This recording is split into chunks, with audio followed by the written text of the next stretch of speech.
হঠাৎ আহি হঠাৎ আঁতৰি যোৱা মানুহবিলাক কেনেকুৱা ধৰণৰ থাকে জানো আহক।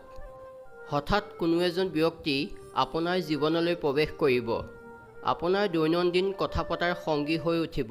আপোনাৰ সকলো ধৰণৰ সুখ দুখ ভগাই ল'ব, সাহস যোগাব, সৰু সৰু বিষয়ত যত্ন ল'ব, আধাপোৰা হৃদয়খনত মলম সানি ঘাঁ শুকাবলৈ উঠি পৰি লাগিব।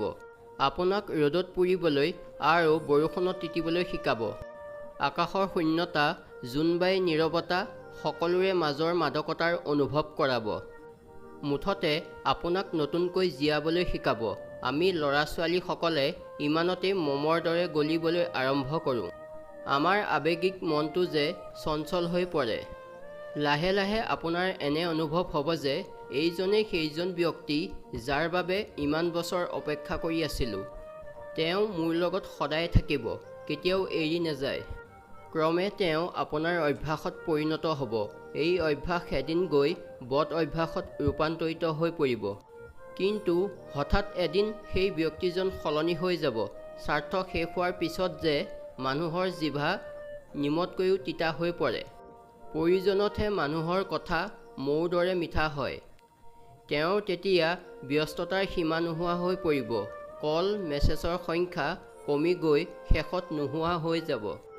আপুনি বাৰে বাৰে চেক কৰিব, কিন্তু সেইফালৰ পৰা কোনো ধৰণৰ সঁহাৰি বিচাৰি নাপাব।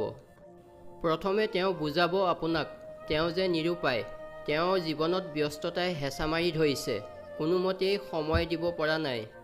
তেওঁৰো বেয়া নালাগি থকা নাই আৰু নানান অজুহাত দেখুৱাই আপোনাৰ আৱেগক লৈ খেল খেলিব।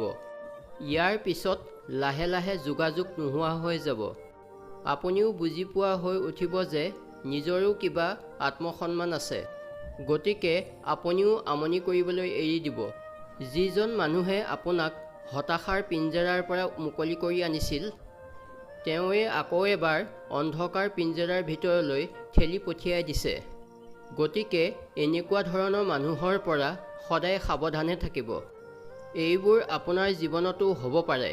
গতিকে এনেকুৱা ধৰণৰ মানুহৰ পৰা 100 মিটাৰ দূৰত থাকিব। ধন্যবাদ।